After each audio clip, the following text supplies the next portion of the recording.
Animation level 1। Okay, तो हम पहले जाएंगे हमारे स्टिल कैमरा एनिमेशन में। ओके, पहले हम प्लान करेंगे कि सीन क्या करना है, रेफरेंसेस देखेंगे थोड़े, और फिर हम देखेंगे कि हमें एक स्टिल कैमरा एनिमेशन बनानी है। ओके, और यदि आपको लास्ट लेक्चर्स में कोई भी डाउट आया हो और आप उसे सॉल्व ना कर पा रहे हो तो आप मुझे forum.learn1 पे टेक्स्ट कर सकते हैं अपना डाउट, और मैं आपको जितनी जल्दी हो सके उतनी जल्दी रिप्लाई करने का ट्राई करूँगा। ओके, और यदि आपको ब्लेंड फाइल की ज़रूरत है, जो भी ट्यूटोरियल्स हमने यूज़ किए हैं, तो आप वो ब्लेंड फाइल्स डिस्क्रिप्शन में डाउनलोड कर सकते हैं और अपना काम फिर उसके थ्रू भी काम कर सकते हैं।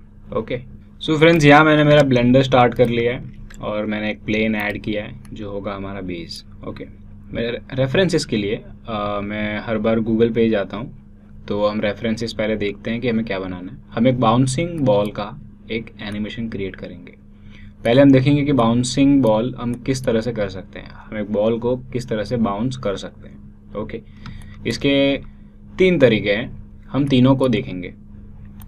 तो कुछ इस तरह से हम एनिमेशन ट्राई करेंगे बाउंसिंग बॉल का, कि बॉल जिस तरह बाउंस हो रही है हम वो ट्राई करेंगे कि ऐसा एक बाउंस क्रिएट करें। ओके, और ये कैसे कर सकते हैं वो भी हम देखेंगे। तो हमने रेफरेंस देख लिया है और हमने देख लिया कि एक बॉल किस तरह बाउंस होती है, और हम बॉल का शेप है स्फीयर, तो ये हमने स्फीयर ले लिया। और जैसा हम हमेशा करते हैं, इसका काउंट हम कम रखेंगे, तो हम इसका रखेंगे काउंट 20 सेगमेंट्स और 12 रिंग्स, क्योंकि लो पॉली काउंट काफ़ी हेल्पफुल होता है हमें मॉडलिंग करने के लिए या फिर सिमुलेशंस के लिए। तो जो पहला तरीका है, ओके, मैंने इसके 3 तरीके बताए थे जी। तो 3 तरीकों में से जो पहला तरीका है वो एक सिंपल तरीका है, या हमें दी गई है टाइमलाइन। ओके, ये होता है हमारा टाइमलाइन। इसमें डिफ़ॉल्ट फ्रेम्स दिए है, स्टार्ट फ्रेम है 1 और एंड फ्रेम है 250। इसका मतलब ये 1 से लेके 250 तक हमारा एनिमेशन रन होगा। और यहाँ पे जो हमारा आउटपुट प्रॉपर्टीज़ है वहाँ पे आप देख सकते हो कि हमारा फ्रेम रेट जो है वो 24 सेकेंड्स का है, 24 FPS।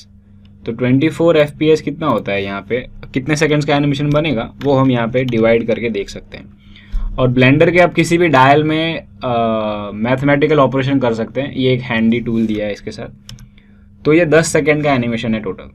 ओके, तो हमारे पास एक 10 सेकेंड का एनिमेशन का टाइमलाइन दिया जाता है। अब इसका जो पहला मेथड है वो है इसका ये लोकेशन सेव कर देने का और उसको एक की फ्रेम दे देने का, और फिर दूसरा लोकेशन सेव करके उसको एक की फ्रेम देना। की फ्रेम कैसे देते हैं? अब हमारा जो ये प्रॉपर्टी है डेटा प्रॉपर्टीज़, इसके अंदर लोकेशन दिया गया है 0 मीटर्स, और यहाँ पे एक साइन दिया गया है लॉक। लॉक का मतलब है कि आप अभी इसको एक्स एक्सिस पे मूव नहीं कर सकते। अगर मैं इसको एक्स एक्सिस पे मूव करने का ट्राई करूँ तो ये नहीं होगा। और इसके पास एक और डॉट दिया है, वो डॉट होता है इसका एनिमेट का की फ्रेम देना। की फ्रेम मीन्स यहाँ से इसका एनिमेशन स्टार्ट होगा। तो या तो आप ये डॉट को प्रेस कर सकते हैं तो यहाँ पे एक की फ्रेम आ जाएगा। अब ये की फ्रेम ने इसका जो लोकेशन है वो सेव कर लिया है कि इसको 0 फ्रेम के ऊपर ये लोकेशन पे ये ऑब्जेक्ट होना चाहिए, इसका ये मतलब होता है। और इसका शॉर्टकट है आई। अगर आप आई प्रेस करोगे तो आपको ये बोलेगा कि एक मेन्यू आएगा कि कौन सा की फ्रेम लगाना है। तो हमने लिया लोकेशन। ओके, अब हमारे पास इसका लोकेशन नीचे लाना है। ओके, तो हम इसको अब कितना नीचे लाना है और कौन से फ्रेम पे नीचे आना चाहिए ये, तो हम जाएंगे एक 30th फ्रेम पे। ओके, और 30th फ्रेम पे इसकी लोकेशन होगी यहाँ पे, थोड़ा सा ऊपर ले लेता हूँ बस यहाँ पे, और इसको हम दे देते हैं आई लोकेशन।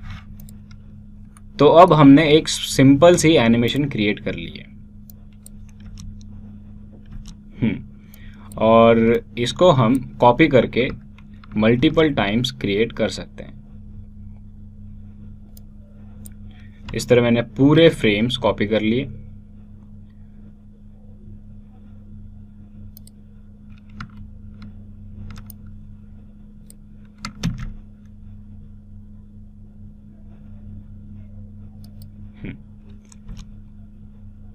तो अब हमारे पास एक छोटा सा एनिमेशन रेडी हो गया है, बट इसमें एक चीज़ मिसिंग है। ओके, अब वो क्या है? तो मिसिंग क्या है कि जब ये बॉल बाउंस होती है तो थोड़ी सी नीचे से फ्लैट हो जाती है। ओके, तो हमें वो क्रिएट करना है, एक कर्व क्रिएट करना है यहाँ। तो ये इसने रेंडर कर लिया है, इसको लगे 15 सेकेंड्स। ओके, मैं मोशन ब्लर बंद कर देता हूँ। मैंने मोशन ब्लर इसमें ऑन रखा था। मोशन ब्लर से क्या होगा कि आपका जो शटर है उसको सेटिंग करनी पड़ेगी। अगर मोशन ब्लर मैं बंद कर दूँ तो फिर आप देख सकते। तो मैंने मोशन ब्लर बंद कर दिया है और अभी हम इसको एक और रेंडर देंगे। तो मोशन ब्लर बंद करने के बाद हमारी एनिमेशन कुछ इस तरह लगेगी। ओके, तो कुछ इस तरह से है होगा हमारा मोशन ब्लर। तो ये काफ़ी है, इसको 15 सेकेंड्स लगे हैं रेंडर होने में। ओके, और 15 सेकेंड्स एक फ्रेम के लिए हमारे पास टोटल फ्रेम से 80th फ्रेम से लेके 114 फ्रेम तक, तो 44 फ्रेम्स हैं। तो इसको लगेंगे ऑलमोस्ट 400 सेकेंड। तो हम देख गाइज, हमें एनिमेशन रेंडर करने से पहले हमें सेट करना होगा कि हमारा जो रेजोल्यूशन है वो हम क्या रखेंगे। तो ये हम लो रेजोल्यूशन में रखेंगे इसको, फिर 500 by 500 रखते हैं, ताकि क्योंकि ये हमारा एक प्रीव्यू ही होगा। तो मैंने इसको दिया है 500 by 500। 500 by 500 काफ़ी बड़ा लग रहा है अभी, तो हम इसको थोड़ा छोटा कर देते हैं।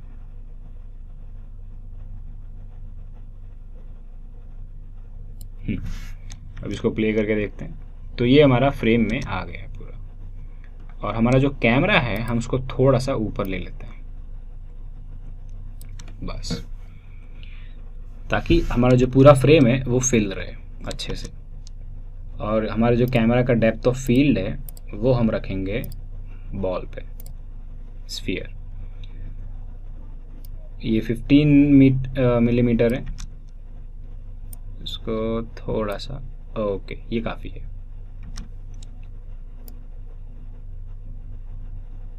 सो हमारी एनिमेशन को हमें भी आउटपुट देना है। तो हमारी एनिमेशन 80 से 114 फ्रेम तक होगी, और यहाँ पे आपका फोल्डर जहाँ पे सेव होगा एनिमेशन वो मैंने रखा है। ये डिफ़ॉल्ट में टेम्प फोल्डर में होता है, तो हम इसको रखेंगे हमारे फोल्डर में।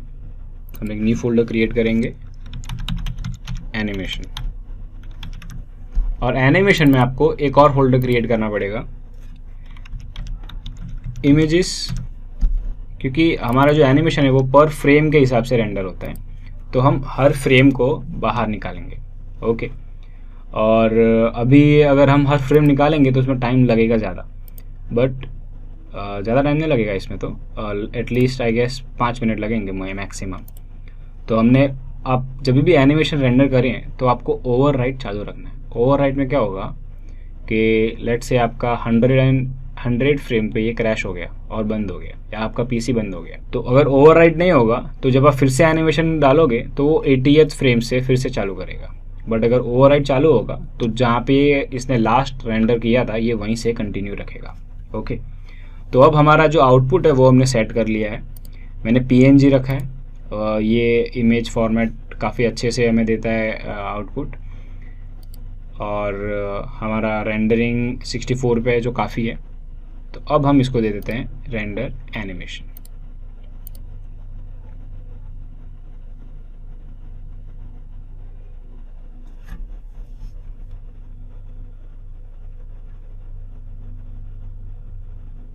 इसके लिए हम ईव यूज़ करते हैं, क्योंकि ये काफ़ी फास्ट प्रीव्यू देता है, जो कि साइकिल्स में पॉसिबल नहीं है। तो हमारी जो एनिमेशन थी वो रेंडर हो चुकी है, और अब हम इसका बनाएंगे एनिमेशन। क्योंकि ये अभी फ्रेम्स में, तो हमें इसका एनिमेशन बनाना पड़ता है मैन्युअली, जो हम करेंगे हमारे ये वाले जो आपका जो एडिटर टाइप है उसके अंदर एक होता है वीडियो सीक्वेंसर। ओके, अब ये क्या करता है, यहाँ पे जब Shift A प्रेस करोगे तो यहाँ पे है इमेज सीक्वेंस।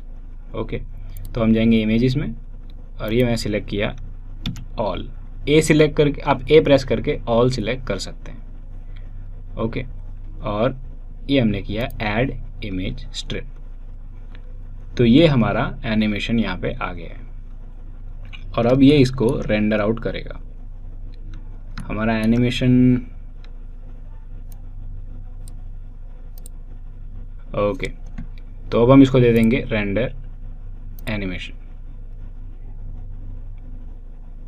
उप्स, ये फिर से हमारा पीएनजी में चला गया है, तो हमने हमें यहाँ चेंज करना पड़ेगा अभी वीडियो फॉर्मेट में, जो है हमारा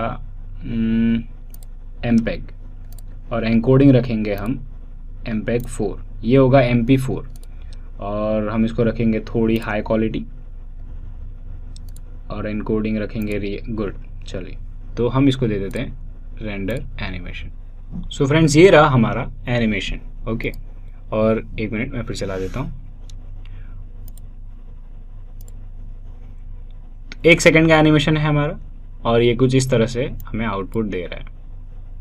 ये हमने लो रेजोल्यूशन में रखा था, इसके लिए काफ़ी ग्रेनी है, बट चलेगा।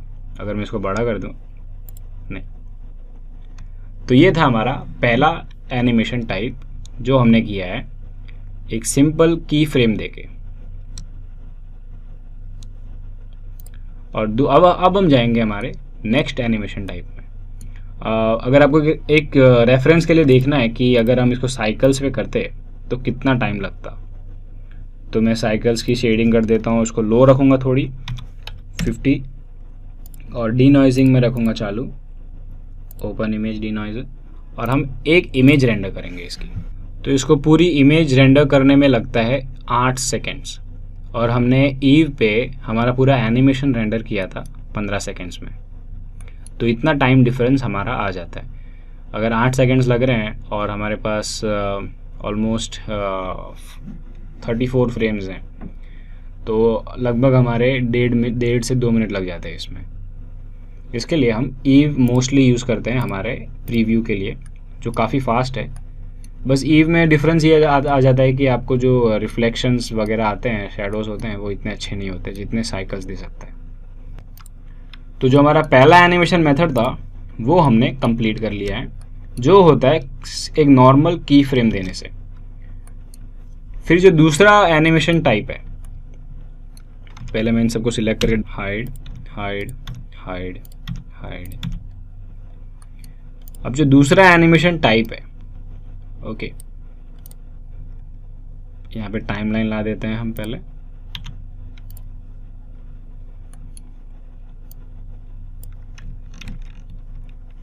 तो हमारा पहला एनिमेशन टाइप था ये की फ्रेम लगा के एनिमेट करना, और अब हम जाएंगे हमारे दूसरे एनिमेशन पे। अब मैं इसको डिलीट कर देता हूँ। हमारा जो नेक्स्ट टॉपिक होगा वो होगा शेप की